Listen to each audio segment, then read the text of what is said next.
See the 17th question. Okay. Rising accidents involving merchant ships leading to oil spills in Indian waters is a growing concern that needs to be addressed.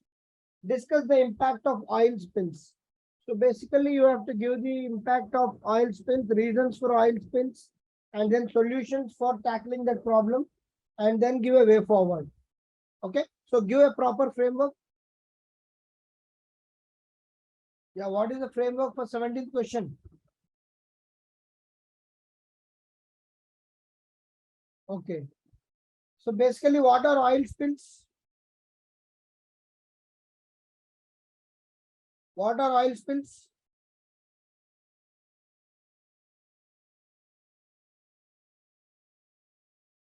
Yes, what are oil spills? Oil spill refers to an event where a merchant ship, okay, merchant ship or any object, as a matter of fact, is going to release uncontrolled way. The oil is being released into water. Okay, here when merchant ships undergo an accident or they collide with each other, and when one of the ship is carrying significant amounts of crude oil, that situation is called an oil spill into the waters. So you can give an example, recent example. Even before that, there was a collision, and then recently in the Indian Ocean near Sri Lanka, there was a oil spill, very bad oil spill. So you can introduce with that example, and then first you can start with the impact of oil spill. The core demand of the question is the impact of the oil spill. What are the impacts of the oil spill? The first thing is, we know that oil forms a kind of layer on the water surface, which will make the aquatic animals to have a situation where they cannot take oxygen from the outside. So that layer will block the oxygen. So it will impact the plankton and the animals or the aquatic life of the ocean. So that is the first thing.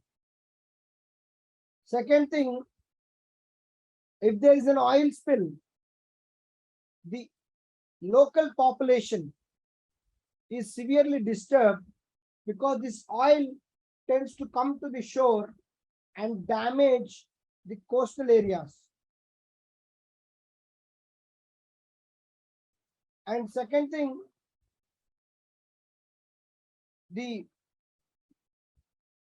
what oil spill does is, it has long lasting impact on the quality of water, because oil doesn't dissolve into water. We all know that. So oil stays on the periphery of the water. So that oil spill stays for a very long time inside the water. So as a result, what happens is, the water quality becomes contaminated and the water as such becomes toxic. Okay. And then the plankton in the coastal lines, like the coconut trees or the mangroves, all these trees are impacted by oil spills because they take this water and they also get disturbed. And the hydrological cycle, because we all know the water is evaporated, then converted into the clouds, and then it comes comes down as a precipitation. But when there is oil spill, the hydrological cycle is also impacted. The hydrological cycle is also impacted. And also, an oil spill impacts the marine traffic. The oil spill impacts the marine traffic.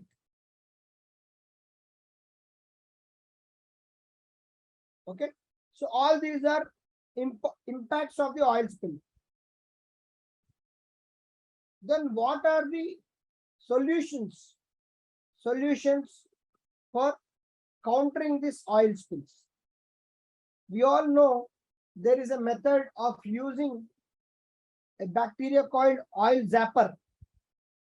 So this technique of using bacteria to reduce oil spill, yes, you can write impacts coral reefs also. Good point. Oil spill impacts coral reefs. Good. So the solutions are the oil zapper, the bacteria which takes oil and releases water. So this technique is called bioremediation. Bioremediation, you can use example, the oil zapper bacteria.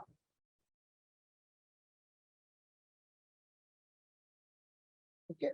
And then you can use devices called skimmers. You can use devices like skimmers, which segregate the oil and water. And you can make the water treated with chemicals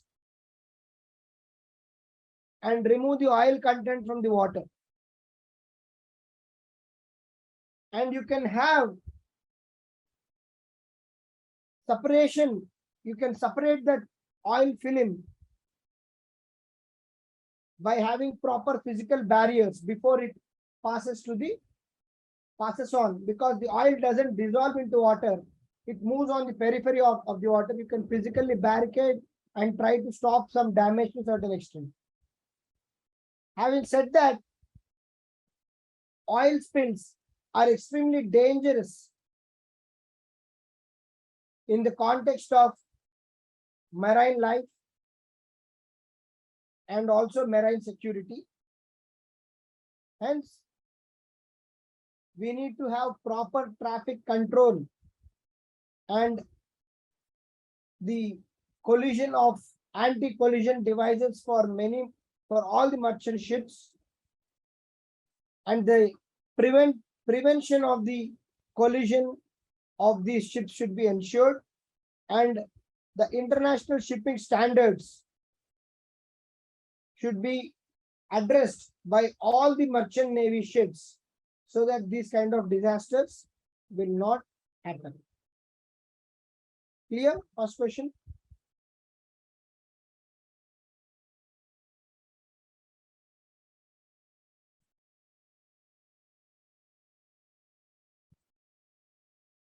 So preventive approaches are following the protocols. How will you prevent collision of ships, Sumant? So this is a man-made disaster, right? This is a natural, not a natural disaster. Preventive measures is having proper protocols and maintaining proper trade routes or the shipping protocol should be in place. That is the only preventive measure. You cannot say you don't carry oil in the seaways. That is not a preventive solution, right?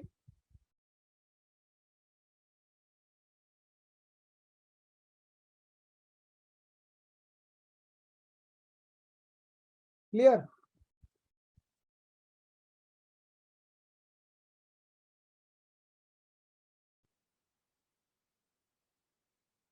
Yes, Sumant, but then it's as good as a disaster. How do you prevent an aircraft crash? How do you prevent a train from derailing? Similarly, you have to write, see, preventable is only when you follow certain protocols.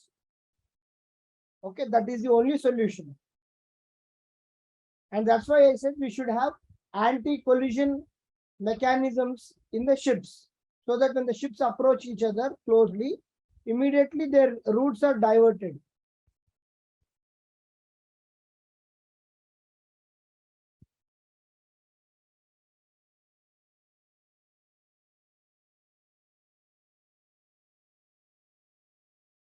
Whose paper I have not done?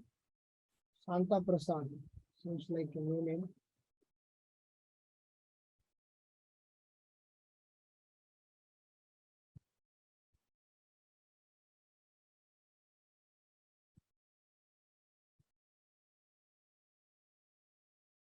Good. That's a good introduction.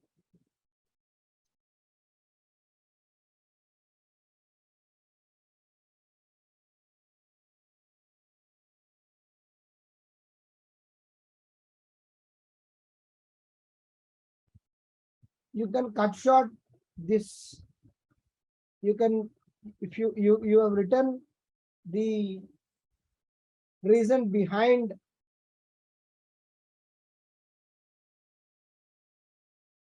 you have written reason behind the, water oil spills, but then this can be slightly trimmed, Prasad, if you are in the class. Okay.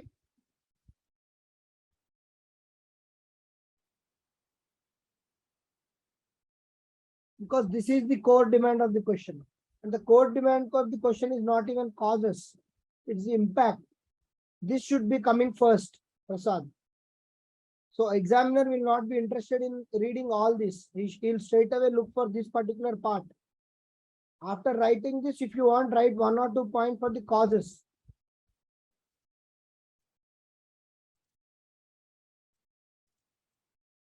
First, you should come to the impact of the oil spills. It's not only impact on the marine environment, it's on the surroundings also.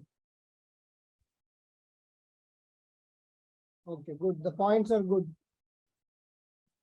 Okay, you have tried to give economic impact also. Yes, solutions are good. Sorbents, bioremediation, oil zapper, skimmers, good. So this is the standard. Everyone has to write in this template only. Okay. Yes, use of nanotechnology.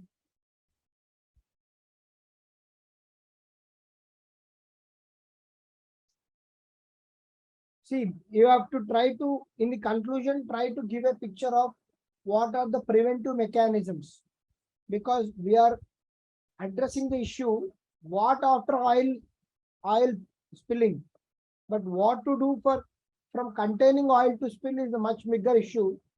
So in your conclusion, it can be a very proactive way of writing that we need to use anti-collision device, so on and so forth. Okay. Good. See the 18th question and give the context. Yeah. Discuss the weakness of civil defense in the context of disaster management and suggest measures for its improvement. Also suggest measures to prevent such disasters. So multiple questions. Yeah. Rajni, good framework. Good.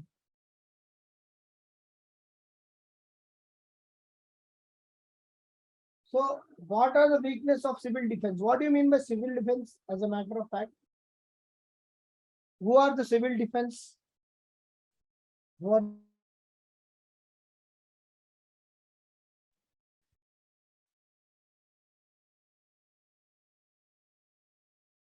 Civil defense.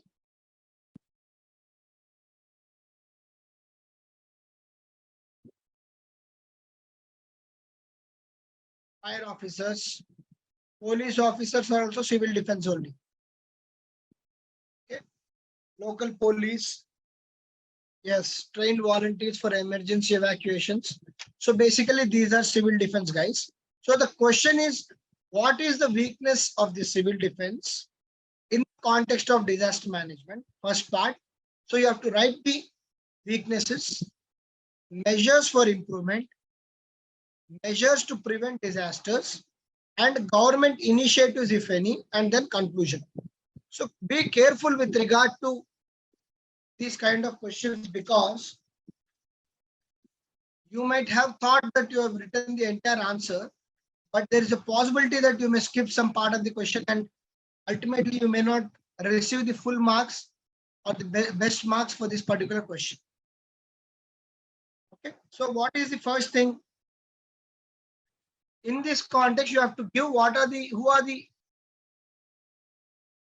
it is a 150 word answer, but still you have to mention all the side headings. You may write only 1 or 2 points for each and every side heading, but you have to mention all the side headings, Jitendra. Okay. Yes, sir. So you can start off with explanation as to who are the civil defense uh, functionaries. You can say that the civil defense functionaries include the home guards, fire officers, local police, okay, who are generally the first line respondents to any public issue as such. Okay, and then what are the weaknesses? Okay, weaknesses of the civil defense. First thing is disasters are sometimes very specific and demand such a specific training. So civil defense employees may not have training in attempting or fighting those disasters. First part. They do not have the specializations in fighting such disasters. And they may not have proper resources to fight those disasters. And when a disaster of a bigger magnitude strikes, what should be the protocol, or what should be, how the response for that particular disaster should be, and in what time we have to respond to such disaster, these people may not be aware of. And these people are already having many roles and responsibilities in the civilian society. For example, a police officer is already burdened with the law and order. Fire officer is very much active in mitigating the fire issues. Home guards have their own role and responsibility. To further expect them to go and do the disaster management is a very big burden and a demanding task. And these civil defense agencies are under multiple controls. So police report to police, fire report to some other people. So the chain of command is not uniform, and hence there may be delay in decision making in deploying these civil defense people for disaster management. So these are the weaknesses. What are the measures for improvement? Basically, having said that, there are so many lacunae or weaknesses in managing these defense forces. For emergency disasters, to NDRF to arrive or start functioning, it will take some time. Hence, the importance of civil defense in disasters is going to be there. What will be the measures? Give them basic training or basic awareness in trying to fight out with these disasters, and integrating them along with the trainings of NDRF and SDRF so that they can gain knowledge about basic requirements in fighting a disaster.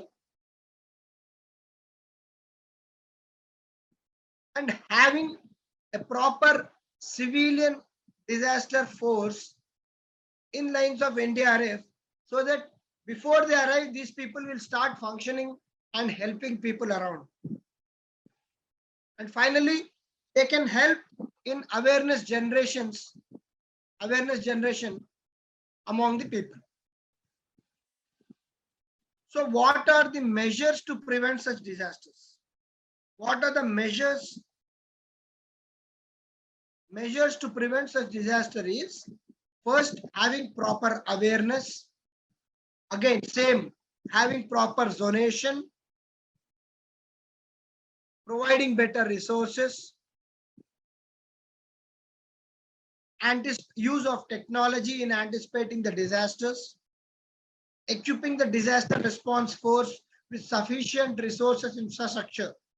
So all these are the important aspects to prevent such disasters, and then give a conclusion that the civil defense forces are the first line responders in any disaster. The need of the hour is to train them. Maybe, yes, you can write. You can say that if you want to recruit volunteers, you can have a course on disaster management in schools or universities. Okay, good suggestion. And then conclude by saying that they have to be trained and integrated along with the NDRF so that they will try to respond in any immediate disasters requirement. Clear?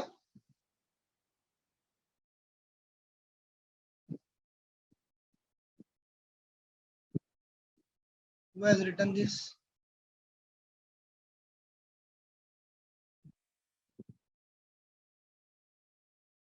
Aditya.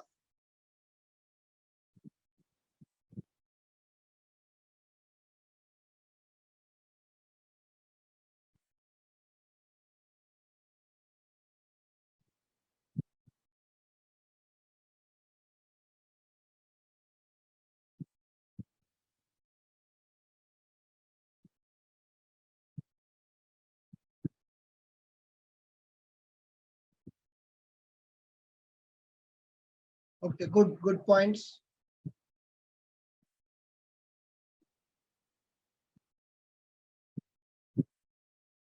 You can call upon integrating with NDRF and SDRF. That is one measure to improve the competency. Or special training in disaster management, special courses.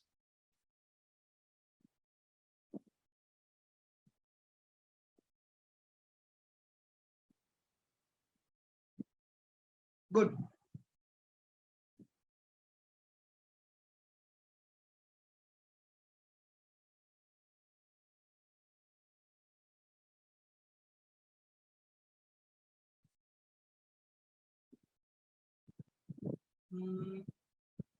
Forces, instead of calling them forces, we can call them civil defense agencies. See, police is a force, firefighting is a force. Not everyone, home guards is not a force, volunteers is not a force. So better to write agencies. Good answer, Aditya.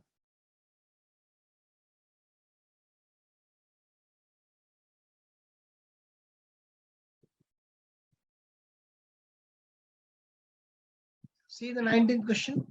Explain the National Disaster Communication Network and India Disaster Resource Network.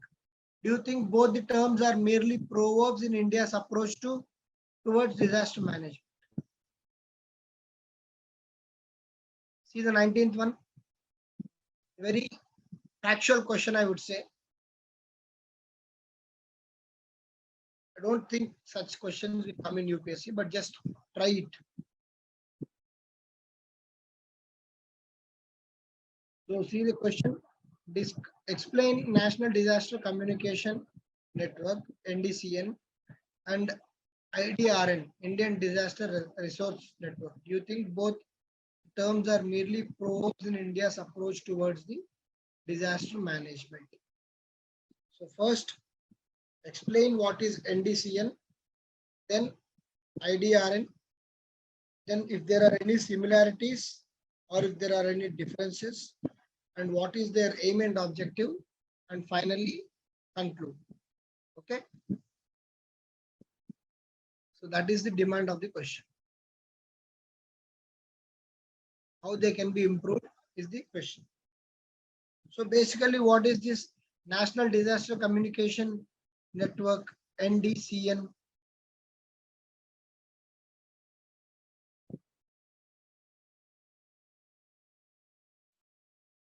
Basically, Ndcn, the National Disaster Communication Network, is mainly of use during the disaster communication purpose. What it is done? It is basically for small aperture terminal. Okay.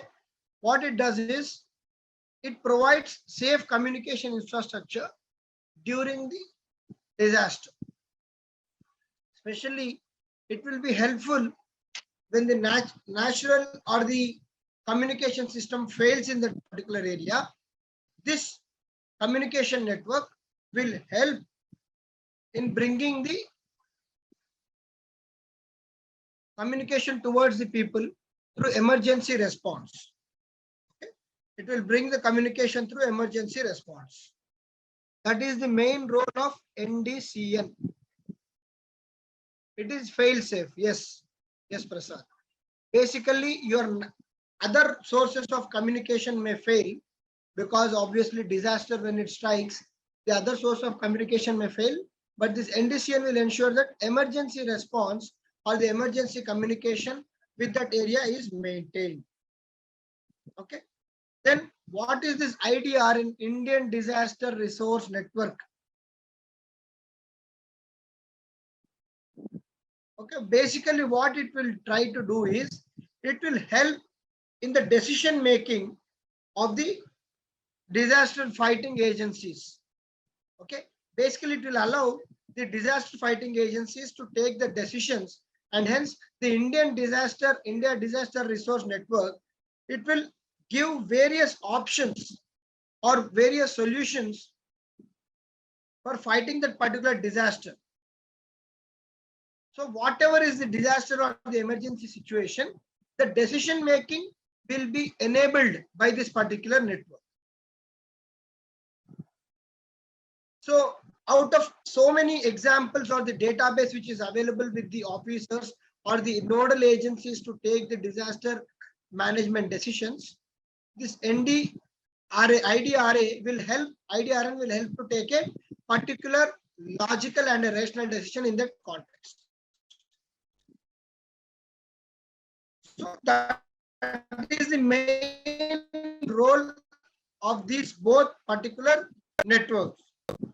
Okay, so that is about these networks. So what is the importance or the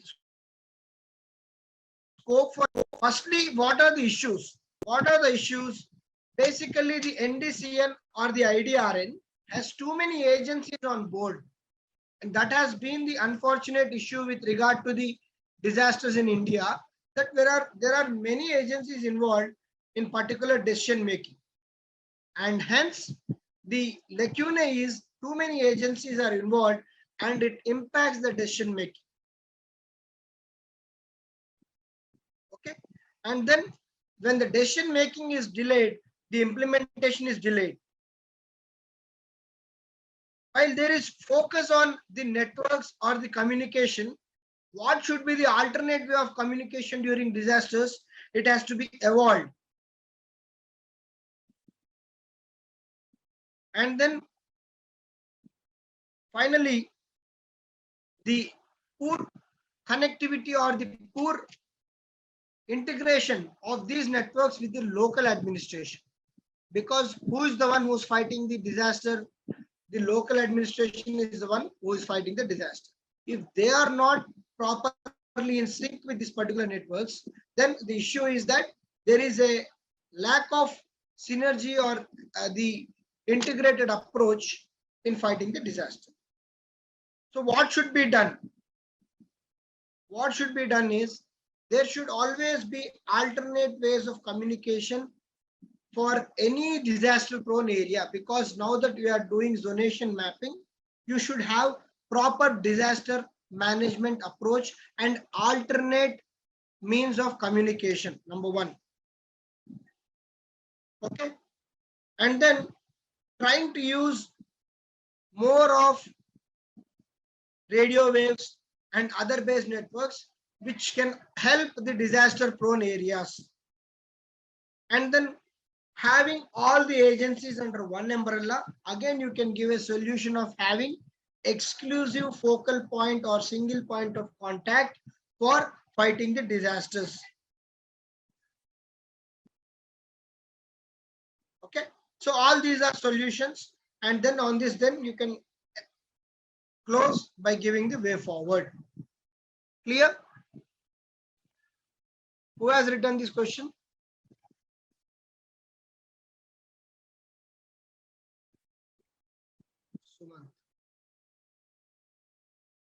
Suman, you have written?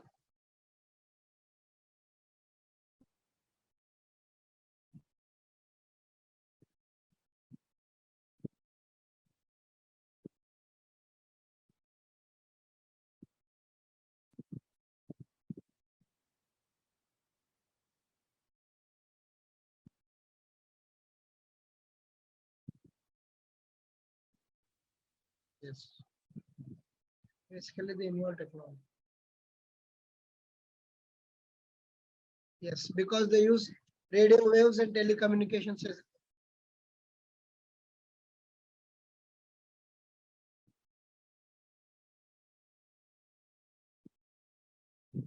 Yes.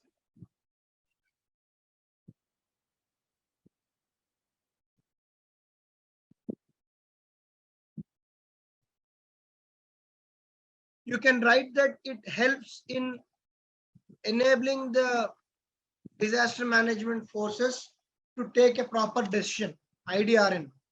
Okay, you can write that also. And then way forward can be what we have discussed, Suman. Way forward has to be futuristic oriented. And you have to write the issues also. You have not written the issues. What are the issues? They are asking you is are they only on the paper? Or is that something we can do about it? So you can write something about the issues and then solutions in the form of way forward. You have written very good points about these agencies, no doubt. But the question is not only about the agencies, it's about the issues and then probable solutions in the form of way forward. Clear? Clear? See the 20th question. I think we have done this just yesterday. It's an indirect way of asking what is the proactive and reactive approach. Do you agree? Short term and long term is the same thing. Very similar question as to what we did yesterday, but still write the framework. So the approach for this question is again something what you have written yesterday. That is the reactive versus proactive. Similarly, you have to write what is the short term versus long term. Need to shift, weakness associated. Yeah. What is the basic need to shift and why we need to shift from short term to long term? Okay, that is important. So what you will say, the national policy should reflect a paradigm shift in disaster management from a short term to long term perspective discuss. So basically, we can start off with the introduction about how India is prone to disasters.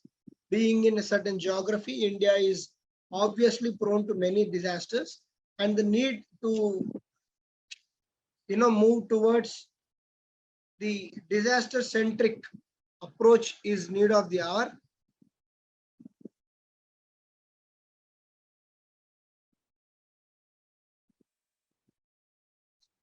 Keyword discuss means did not understand.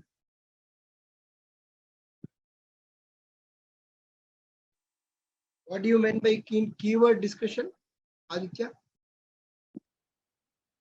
Sir చివరిలో discuss అని ఉంది కదా అది positive negative ఎట్లా include చేయాలో వద్దండి. Okay. You are trying to ask about the question, right? Okay. See, the tagline discuss means the statement you have to in detail analyze. Okay, for example, the national policy should reflect a paradigm shift in the disaster management from a short-term to long-term perspective. This is the statement. And the tagline is discuss. So, with regard to this statement, what is the validity of this statement? What is the importance of the statement? What is the context of the statement? You have to elaborate or discuss. If they say critically examine, okay, for this question it may not be relevant, but if they say critically examine, the given statement, you should give the positive side of it, you should give the negative side of it. You should give the positive and negative side and then give a conclusion or way forward. For example, if the question is like, we don't require disaster management, critically examine. So then you should give why we don't require disaster management, why we require disaster management, and then in the way forward, whatever is the your way of approach for that particular statement, you have to reflect and justify. Here discuss means this particular statement should be discussed in detail. Clear?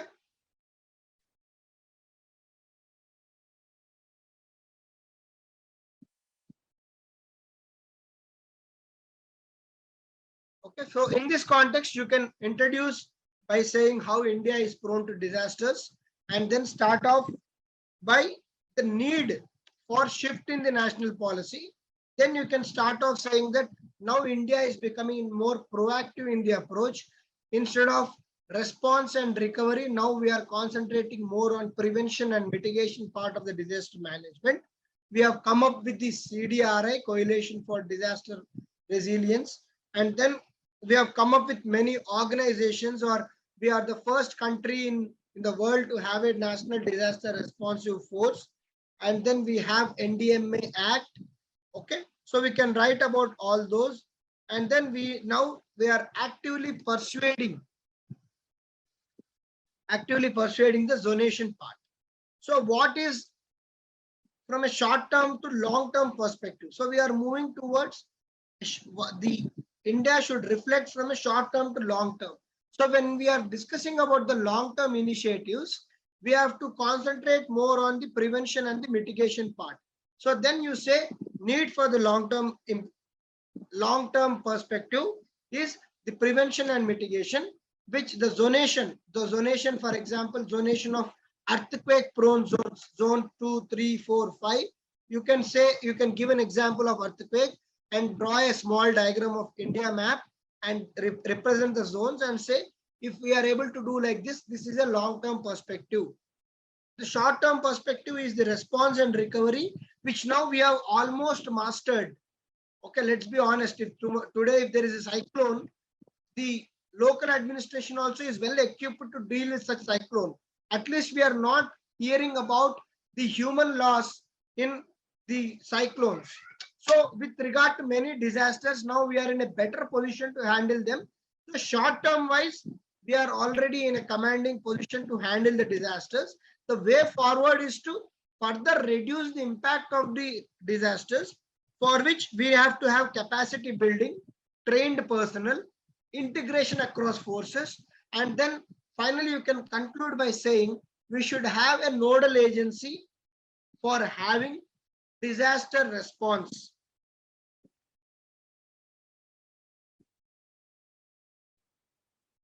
Okay, and then maybe in the conclusion you can also write about the climate change, which is very evident, and hence this is going to impact our disasters. And the way forward is that we have to be ready to fight the disasters in a much advanced way than to react. So instead of react, we have to be proactive and try to fight them. Clear? Who has written this? Ranjani, you have written that? Rajni?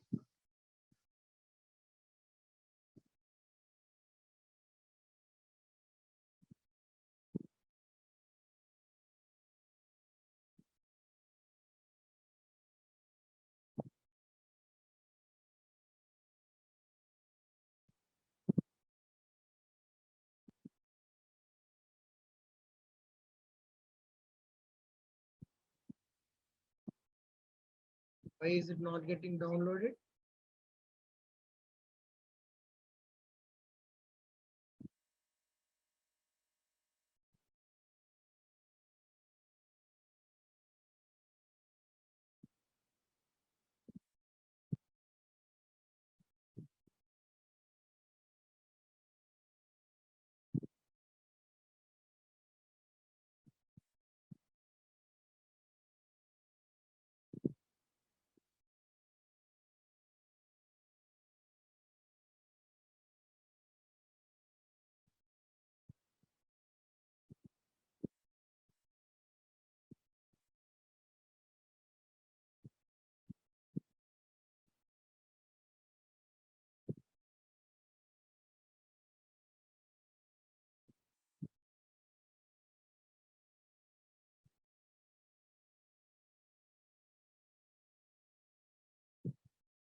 Yes, multidimensional approach.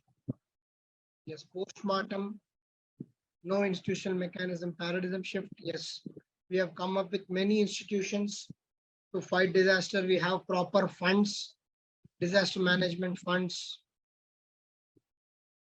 Yes, civil defense was strengthened. So you're bringing up that.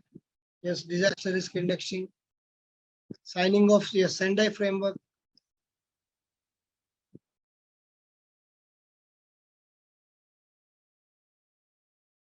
Further, you can write, the need for having an single ministry.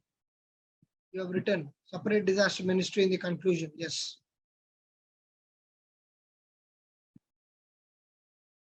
Good. Good answer, Rajni. You can write the how we are aggressively pursuing the zonation mapping. Okay, along with map vulnerable zones. Here you can probably, just in this fourth point, you can draw a small India map and explain the examiner about the zonation mapping so that it will slightly add more value to your answer, because anyone who's writing this answer, who's well prepared, will write 80% similar answer. Okay. Even if I pick randomly people who have written this answer, most of them will write 80% same. So how do you want to stand out? Now that see you are all writing quality answers, you only try to innovate how my answer should stand out.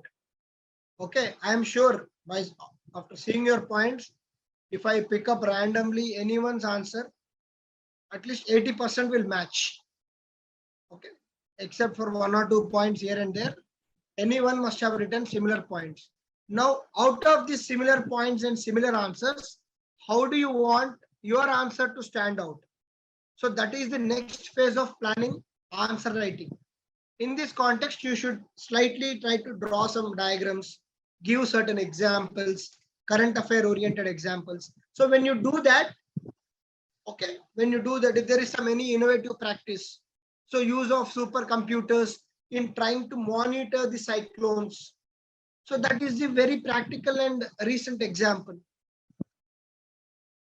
Okay, so being proactive and then asking people in the lower areas to vacate even before the water is coming there. Okay, so all these are proactive approaches. You have to give examples. For example, in the recent state, the cyclones were there, the floods were there. So the passage of water was anticipated and the people in the low-lying areas were asked to vacate even before the water entered. So this was possible by using the technology. This is the proactive approach we are talking about. And then draw a diagram and zonation mapping. So now that we have zonation mapping, India central government is now taking care as to how these areas should go about with the development. So this is one example. So like that, you can definitely add value to your answers. Okay, because content wise, there is only so much you all can write. Okay, because for disaster management, the solutions or the prevention, mitigation, response and recovery approach are almost similar for most of the disasters. So it's not that it's a very case study oriented thing. It's not like an ethics case study where you are trying to innovate and give a out of box solution where examiner is impressed. Wow. So how you will try to bring value addition to your answer, all of you, is try to write current affairs oriented examples, try to draw these kind of diagrams wherever they are possible, so that your answer enrichment will be further possible. Okay, clear? You must have all seen Rajni's answer. You all pick up your answers, and I'm sure anyone who's writing seriously, 60 to 70% is same. Yes or no?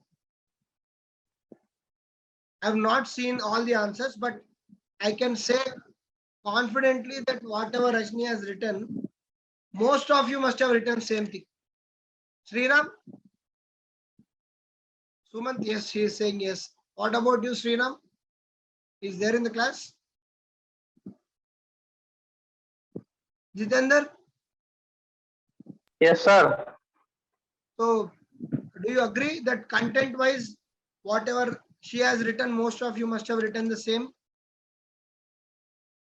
or similar, not same, maybe similar, 60 to 70%. Mostly, sir, we wrote about that older thing which we use that reactive approach, and that's why the ad hoc approaches where we failed, and then we continued that to paradigm shift as preparedness and PMRR approach. Yes. So hence, try to innovate with regard to the presentation. Okay, there you can enrich your answers. Okay. Clear, everyone? So wherever you are getting gap between certain answers or certain modules or even during the weekend, I am again telling you all, please reflect, use this time to reflect upon your answers in that particular week and also prepare for the next module. Okay, preparation for next module doesn't start when Vijay or RamSai is posting the daily questions and then the 4 questions you are Googling and then trying to write, not like that. Prepare for that particular area before the week starts and then write whatever you know. Now start doing that because now we are into the 3rd month of this exercise. Okay, so you have to be more focused and serious. Now you have to start writing from what you have prepared. Whatever you know, you have to write. Then you will see your all answers will again dip. Because now you are reading and writing immediately, and hence the quality is coming very good. Most of you.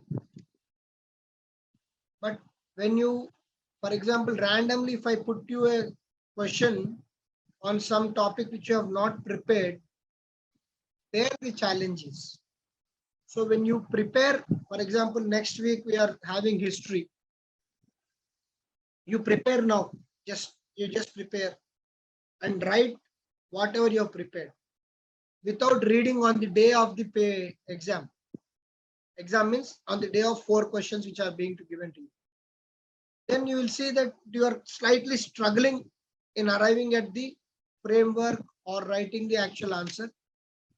Your quality may slightly dip. From there again you will pick up. From there whatever you are doing will actually be everlasting because then you will find out a way how to arrive at a proper answer. Now you have content, ready-made content which is directly coming onto paper and hence quality is also decent. But this should come even without preparing one day before. I hope I am making sense. The quality which you people are writing now should come directly without preparing one day before or 1 hour before the test. Are you understanding what I'm trying to say? For that, you should make a conscious effort. Okay. So hence try to reflect on what you are writing during the weekdays, on weekends, and prepare for the next module during the time you get. Okay. Fine.